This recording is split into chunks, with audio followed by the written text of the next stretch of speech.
Olá pessoal, bom dia, boa tarde, boa noite. Eu sou o professor Cláudio Messias, responsável pela disciplina Artes, Teste e Comunicação no período letivo 2025.2. Estamos encerrando o período letivo. Eu passei um trabalho ontem, na data de ontem, no CIGA, que está aqui em tela, e eu vou explicar para vocês o que exatamente eu quero com esse trabalho. Essa gravação está sendo válida tanto para o turno diurno quanto para o turno noturno. Há uma pequena diferença do que eu atribuí para o diurno em relação ao que eu atribuí para o noturno. Eu vou explicar, tá bom? Vamos lá. No meu comunicado eu coloco lá que vocês devem enviar o trabalho para mim por e-mail, né? O e-mail está aqui, o endereço claudio.messias.professor.fcv.edu.br. Deixar claríssimo para vocês, esse trabalho tem que ser feito no Word, num documento à parte e anexado ao e-mail. Então, isso aqui é a universidade, vocês não estão no ensino médio mais, acabou de entregar trabalho para o professor de qualquer jeito. Coloca lá o nome completo, né? Se for nome social, coloca o nome social, mas também coloca o nome completo como está no CIGA, tá? E o turno, se é diurno ou se é noturno, que facilita para o professor na hora de corrigir, tá? Então, deixando claro, eu não vou receber trabalho escrito diretamente no corpo de texto do e-mail. Não. Vocês vão fazer um arquivo separado, gerar em doc ou em PDF, anexar ao e-mail e enviar para mim. E, por favor, coloquem lá no assunto do e-mail que se trata do trabalho, da unidade 3, da disciplina de Artes, Teste e Comunicação. Tá bom? Dito isso, você deve estar pensando, poxa vida, precisa falar isso, né? Precisa. Infelizmente, é recorrente eu receber das turmas iniciais, a pessoa vai lá, abre o celular e responde direto, como se estivesse mandando uma mensagem para mim, no corpo do texto do e-mail.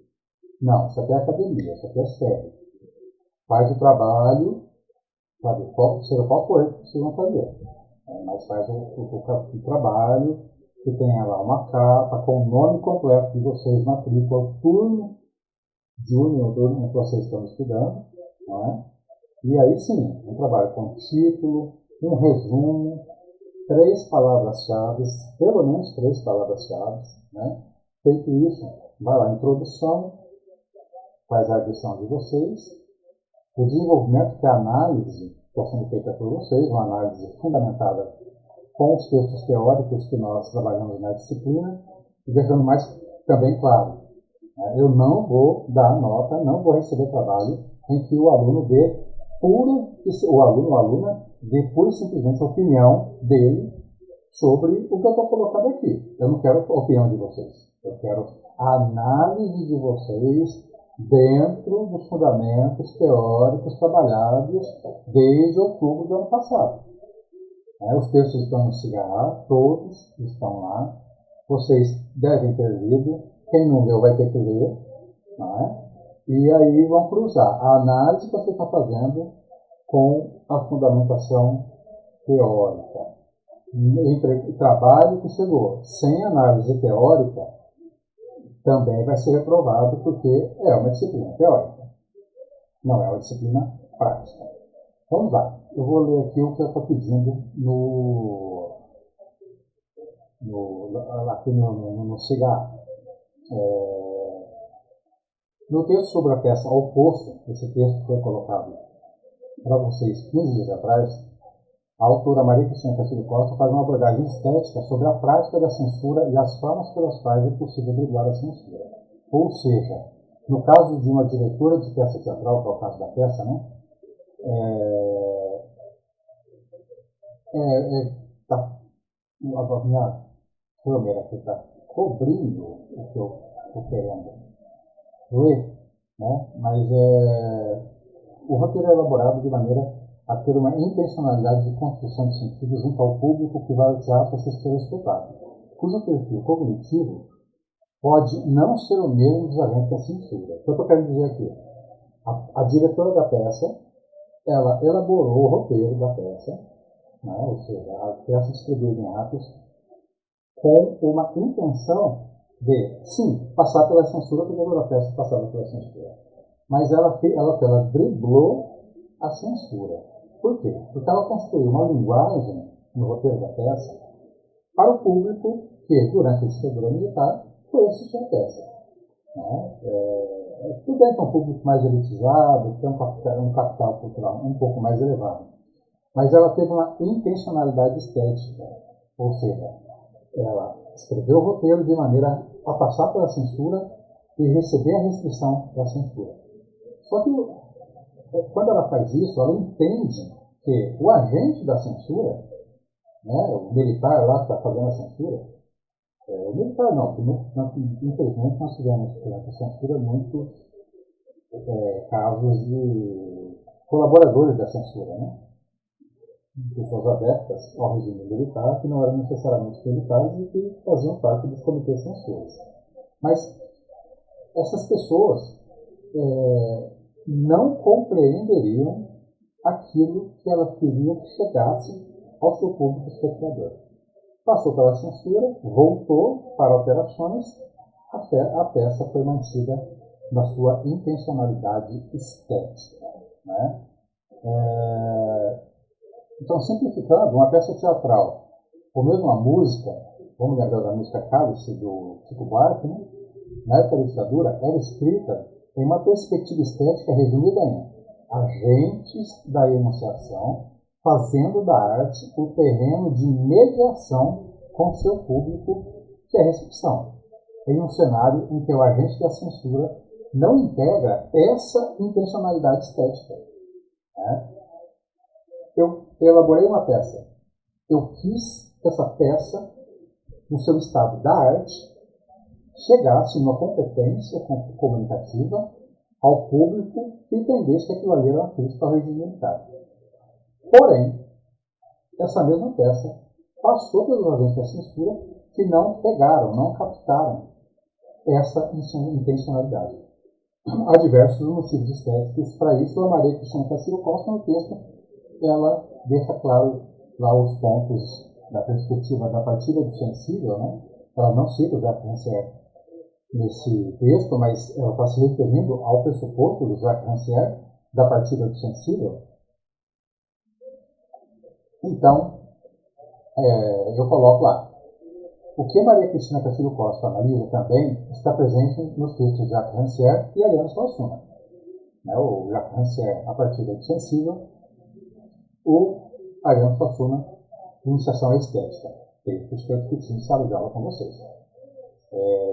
Quando eles se referem, respectivamente, à partilha do sensível e ao belo enquanto encantamento, pois ambos se referem à arte na perspectiva da representação da realidade presente na ficção. A peça, ela é uma ficção, mas a censura entende que a peça oposta exagera demais por ser baseada em fatos reais, que realmente aconteceram.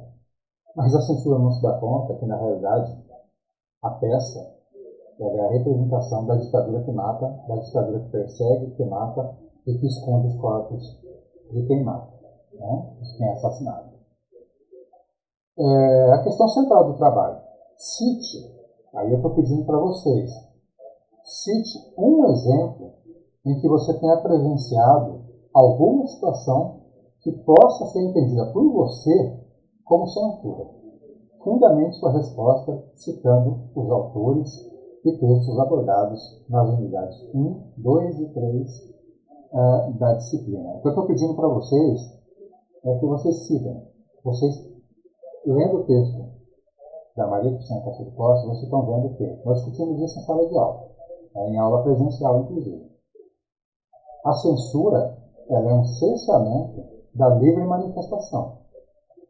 Né? Ou seja, o artigo 5º da Constituição hoje ele garante a liberdade de expressão. Nós temos diversos casos recentes na mídia de situações em que a liberdade de expressão ela é cerceada. Não é? Mas não é só dos veículos de comunicação. De repente você vai lembrar lá que numa determinada aula, um aluno ou uma aluna foi falar algo, um professor ou uma professora mandou o aluno calar a boca. Né? Era assunto de aula, falando da escola, né? Na universidade, raramente isso acontece. A gente acaba no ensino fundamental ou no ensino médio presenciando isso. Eu testemunhei alguns casos na minha vida de professor da rede pública de ensino fundamental e médio, de alunos que reclamavam que um ou outro professor ou professora era autoritário o suficiente para não permitir que os alunos falassem. Os alunos queriam participar das aulas, mas eles eram provocados mesmo a calar a boca, porque quem tinha que falar era o professor. Essa é uma situação. Muitas vezes em família, né? Eu, por exemplo, estou ao caso da minha família, o meu pai, ele não permitia que nós temos 3 filhos, que nós conversássemos com os adultos que visitavam a nossa casa. Por exemplo, recebíamos visita de um tio, de uma tia, de uns primos mais velhos, né? Que chegavam lá para fazer a visita para a gente. Né? Quem conversava com os adultos eram os adultos. Criança não podia conversar com adulto. O máximo que a gente fazia era pedir bênção, né? E dar tchau e tudo mais. Se o adulto perguntasse alguma coisa, a gente respondia, mas tinha opressão. Eu lembro assim que, às vezes, eu sempre gostei de futebol, né? Desde criança, fui jogador de futebol. E tinha um tio meu que chegava lá e falava, ô Cláudio, e aí, né? E teu time, meu Corinthians? Sim. Eu respondia para ele, olhando para o meu pai, com medo do meu pai. Com medo da repressão que eu poderia ver depois que meu tio fosse embora e vinha a repressão. Às vezes até em forma de surra. Então, é uma forma de censura. Né? Tem diversas formas de censura. Eu quero que vocês pensem, antes que eu trabalhe, analisem, caramba, que tipo de censura. De repente, vocês estão passando por uma situação de censura em plena universidade, né? Estão passando por um tipo de censura atualmente em casa, no trabalho. Né? Até que ponto vai o cerceamento à sua liberdade de expressão que a gente pode entender como censura. A Maria Cristina Castilho Costa, no texto dela, ela dá uma passada, uma perspectiva crítica e perigosa, que é quando nós, comunicadores, adotamos a autocensura por medo. Existe tanto a ditadura do medo, o medo da opressão, da perseguição, que na época da ditadura os jornalistas deixavam de dar a notícia conforme deveriam dar, com medo da repercussão dessas notícias e a perseguição que ia dos quartéis para as redações, rádios foram tiradas do ar, emissoras de TV foram tiradas do ar, os jornais foram impedidos de circular, pura e simplesmente porque um conteúdo foi publicado ferindo os interesses da ditadura. E aí, quando isso acontecia, vinha a pressão da própria empresa. Você nunca sabia se você seria demitido ou não. Eu passei por isso. Eu comecei a trabalhar na imprensa em 1984, nos anos finais da ditadura, mas quando eu comecei a trabalhar, tinha o Dentel, que era o Departamento Nacional de Telecomunicações, que era um órgão censor. Eu trabalhei em rádio, eu comecei a trabalhar em rádio, e mensalmente nós recebíamos os censores do Dentel, que acessavam todos os nossos arquivos da rádio e se identificassem lá qualquer tipo de notícia que era contra o regime militar, a rádio era punida. Se ela fosse multada, a rádio simplesmente pegava aquele valor e descontava de todos nós da redação. Nós éramos 7 na redação. Eu, meu editor, eu era redator, né? O meu editor e mais 4 repórteres e um supervisor de jornalismo. Né? Nós todos a emissora pegava, deu R$5.000 de multa. Pegava o valor, dividia em 7 e dividia em 3, ou seja, nós pagávamos a multa. E o argumento era, nós sabíamos que não podíamos ser divulgados aqui. Então era muito complicado. Aconteceu uma vez isso, e eu fiquei abismado. Né? Eu, como editor, nunca aconteceu, não que eu não quis. Porque quando eu cheguei a editor, já foi 86 ali, foi 87, em 1986, em 1987, nós já tínhamos mais uma abertura democrática, eles tínhamos a Constituinte, né, que elaborou a Constituição de 88, que garantiu no artigo 5 a liberdade de expressão. Mas tempos difíceis. Isso é censura, gente. Né? Isso é a estética da comunicação. Nós tínhamos as nossas técnicas de fugir da censura.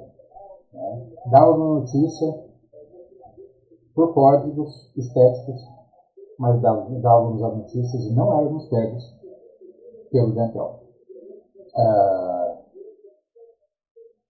Então está aqui, a questão central do trabalho. Cite um exemplo em que você tenha presenciado alguma situação que possa ser entendida como censura. Fundamente sua resposta, citando os autores e textos abordados na unidade 1, 2, 3, etc. Importante. Também a opção pelo trabalho colocado em lousa na aula presencial do dia 9 de março. Essa aqui é só para o diurno, tá? Quem optar por essa elaboração, explicada em sala de aula, poderá fazer. Devido ao fato de o tema do trabalho ser sensível e citar situação de suicídio, optei por apresentar essa segunda alternativa de trabalho. Essa segunda alternativa de trabalho é essa que eu estou apresentando agora sobre a censura. Quem se sentir preparado para fazer o trabalho da forma como eu coloquei na lousa, também vai ser aceito. Tá? Há uma questão bem delicada que eu não sabia, né, de uma pessoa da turma que teve na família uma situação análoga a suicídio e eu não sabia dessa situação. Né? Então, pedi desculpas em sala, repito, reiterativo, eu pedi desculpas, né? São coisas que fogem do nosso controle, mas eu me vi no dever de dar essa alternativa de um plano B. Tem um plano A, que é o que eu coloquei na lousa, e o plano B, que é esse que eu estou apresentando aqui. Justamente para que uma pessoa da sala possa fazer o trabalho sem essa agonia, sem essa dor que essa pessoa passou recentemente numa situação que nem compete aqui ficar lembrando o que é. Tá? O requisito para o trabalho. Né? Os trabalhos devem conter título, resumo e pelo menos 3 palavras-chave. A estrutura textual deve conter introdução, desenvolvimento e principalmente a conclusão. Ao final devem ser citados os autores e textos utilizados na análise. Aqui, o vídeo que eu estou fazendo agora está sendo elaborado para explicar para vocês. Gente, por favor, escrevam o texto de vocês, do jeitinho de vocês. Eu não diminuo nota porque tem um errinho ortográfico, um equívoco gramatical. Né? Essa estética não pertence ao meu critério de avaliação, tá bom? Eu quero o texto de vocês. Não existe texto perfeito, mas o ChatGPT, ele costuma apresentar para a gente um texto perfeito. Se chegar um texto perfeito, eu vou atrás de onde é que saiu essa perfeição. Eu não vou questionar a competência comunicativa da pessoa, que pode ter feito o trabalho que deu a perfeição. E você tem competência para isso. Mas nós temos ferramentas de rastreamento para identificar de onde saiu aquilo. Se o rastreamento mostrar que saiu do ChatGPT, de qualquer inteligência artificial generativa, infelizmente, não é uma ameaça, é uma constatação, esse trabalho vai ter que ser reprovado e a pessoa vai ter que pagar disciplina de novo comigo daqui a um ano, tá bom? Muito chato, é raro acontecer, mas acontece. Já passei por isso nessa disciplina. Na época era muito mais relacionado a plágio de textos de internet do que necessariamente com o ChatGPT e outros recursos. Agora não, agora tem sido cada vez mais recorrente a chegada de trabalhos com emprego de inteligência artificial. Chegou, pegou, identificou, tchau, está reprovado, está aqui. Eu encaminho para a coordenação do curso, a justificativa do porquê da reprovação, eu não dou chance nem de repositiva, vai pagar a disciplina de novo. Não custa nada sentar no computador, ou mesmo pegar o celular, seja qual for o recurso, escrever o próprio trabalho ali, fazer a análise com os textos teóricos apresentados. Não consegui ler todos os textos. Vão ter a oportunidade. Segunda-feira não tem aula. Pega as 4 horas da aula de segunda-feira, senta na cadeira, lê os textos, entende, tá tudo no cigarro, tá vendo aqui? Tá na minha frente aqui, tá tudo aqui, ó, tá tudo. Vou passar a tela aqui, tá tudo aqui, ó. Tem vídeo, tem texto, tem tudo, tudo. Inclusive as apresentações que eu coloquei em sala de aula lá, né, os PDFs de cada uma das apresentações. Material tem, o que não pode ter é preguiça. É isso. O trabalho pode ser entregue até o dia 25 de março, é o limite, que vão faltar poucos dias para fechar o controle acadêmico. Né? Eu vou espelhar as notas, a nota da unidade 1, a nota da unidade 3 vai ser a nota da unidade 2. Se tiver um caso ou outro de repositiva, porque a pessoa não conseguiu chegar, por algum problema, chegar ao objeto que eu estou pedindo aqui, a análise que eu estou pedindo, uma análise simples, simples, simples. Havia uma situação de censura na televisão, porque o jornalista âncora lá, quando chamou o repórter, cortou o repórter. Né? Testemunhou isso? Tem. Pega o caso, mostra lá, coloca o link, de onde surgiu, que dia foi, qual canal foi, e a sua opinião, na perspectiva dos autores que estão aqui. Eu não quero a opinião de vocês. A opinião de vocês, para mim, ela é importante desde que fundamentada por Maria Cristina Castilho Costa, Ariano Suassuna, Jacques Rancière. Nós trabalhamos diversos autores. Eu nem estou entrando profundamente no texto da Melanie Klein, que a gente trabalhou na aula passada, a questão da mensagem subliminar. Tá? Aqui no final tem um modelo de trabalho, tanto de um quanto do noturno. Não esqueçam o tema do trabalho que está ali, vão lá para o trabalho mesmo, para o modelo de trabalho. A primeira página lá é o trabalho que eu pedi no período passado. Não é para fazer aquilo lá, é para fazer o que eu estou pedindo aqui com relação à censura. Tá bom? É isso aí, tem tranquilidade para elaborar o trabalho. Tá? Se necessário, solicitem, eu faço uma interação online com vocês, se for necessário na segunda-feira, mas eu preferia que vocês tentassem de uma forma autônoma fazer esse trabalho. É simples, é simples. Um exemplo que vocês poderiam pegar, vamos no sentido inverso, fazer análise da música Cálice, de Chico Buarque. O que tem de construção estética na letra, e uma música que foi executada na época do regime militar, não foi censurada, e é um sucesso do Chico Buarque cantado até hoje. Tocado até hoje por emissoras de rádio, enfim, ele canta nos seus shows, e sempre que temos alguma ameaça de democracia, essa música vem à tona. A questão da música, uma perspectiva estética também, Faroeste Caboclo, do Legião Urbana. Essa música, ela foi lançada, salvo engano, em 84. Eu estava começando a rádio em 84 e 85, acho que foi 85. E anos finais da ditadura, estavam sob o regime militar. E era uma transição, que o presidente era o José Sarney, né? Mas ele era um presidente de transição do regime militar para a abertura democrática. E essa foi uma das músicas censuradas. A execução dela foi proibida. Mas, como estávamos em transição, não teve como evitar. As emissoras de rádio, ainda assim, ousaram enfrentar o Bentel e tocaram. A rádio onde eu trabalhava, FM, Rádio Cultura 2, FM, desse grupo aqui, ó. Deixa eu achar um jeito de mostrar para vocês aqui. Rádio 1020 AM, essa rádio aqui. Era MFM. E nós tocávamos tanto na AM quanto na FM a música porque sentíamos que era justo.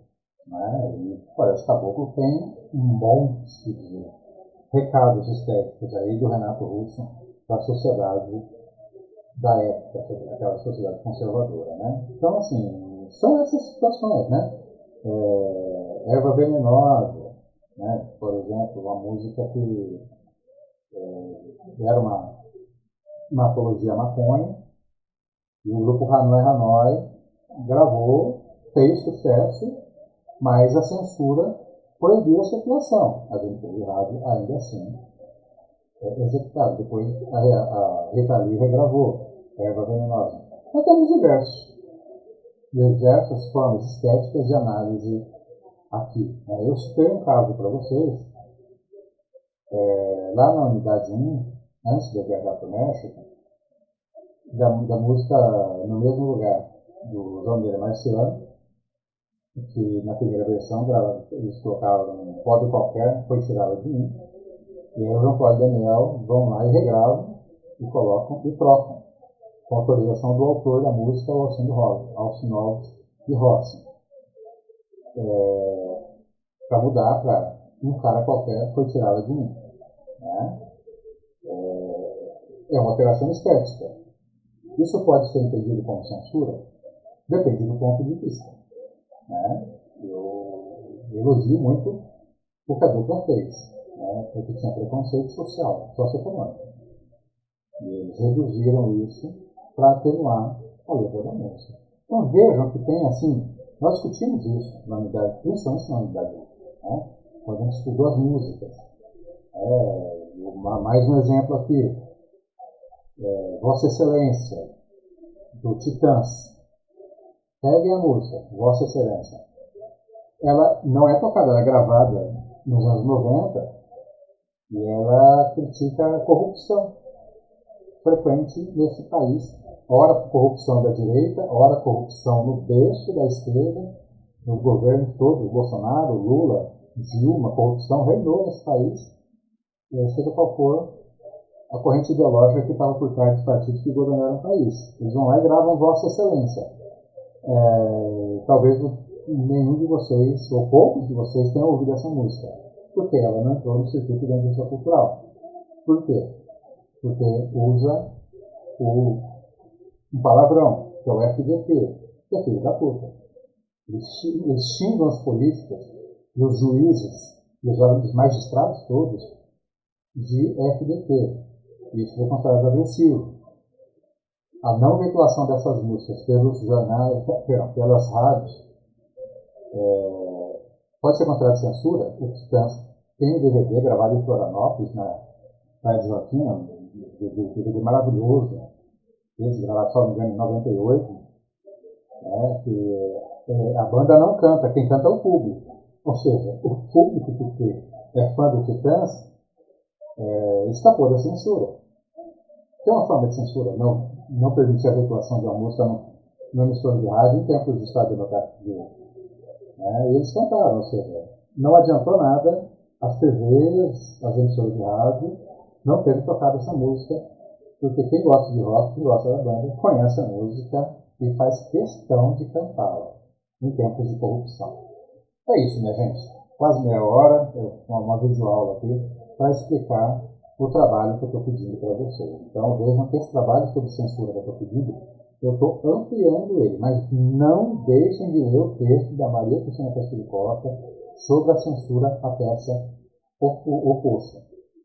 É um texto que ali, a partir da página 5, 6, ele fica mais interessante, que ela vai primeiro apresentar o arquivo Miroel Silveira, se não me engano, lá da ECA, que recebeu os arquivos da ditadura, até que ela entra na peça. Né? Quando ela entra na peça, ela faz uma análise estética maravilhosa, porque ela é uma professora maravilhosa, viva, recém-aposentada, está aposentando agora lá na Escola de Comunicações e Artes da USP, onde está o curso de comunicação, é professora do curso de comunicação lá da USP, e é uma pessoa maravilhosa, e eu espero trazê-la para Campina Grande, ela e a Dulce para um evento ainda esse ano, trazê-la para Campina Grande. Tá? Um abraço para vocês, façam um trabalho com tranquilidade, sem pressão, sem terrorismo, mas façam vocês o trabalho. Se esforcem para fazer aquele trabalho dentro do limite que cada um de vocês tem. Vocês acabaram de chegar no ensino médio. Muitos e muitas de vocês não tiveram acesso a textos pesados, teóricos, como estão tendo agora, como é o caso aqui da disciplina. Eu sei compreender isso perfeitamente, e vocês me conhecem, o quanto que eu sou aberto. Agora, a nossa unidade 1, que a gente fez uma roda de conversa.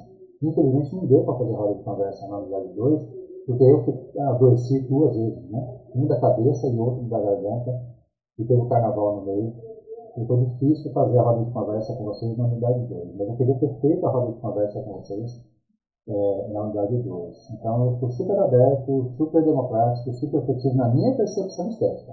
Vocês podem pensar, e tem gente que pensa, nossa, Cláudio é opressor, Cláudio é ditador, Cláudio é nossa, né? Não. Eu recebo o trabalho de vocês na boa.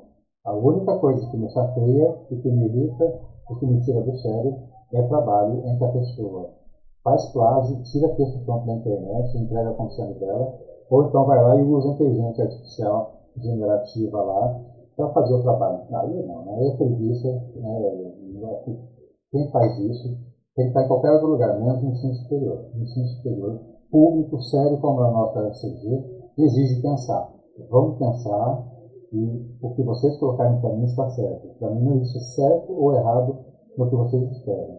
Desde que vocês não extrapolem os direitos universais do homem, ou seja, os direitos humanos, como é a prova do Enem, está tudo bem. Extrapolou, tchau, também está reprovado, vai pagar disciplina de novo, ou então, de repente, até fazer outro curso. Esse não dá para fazer, não.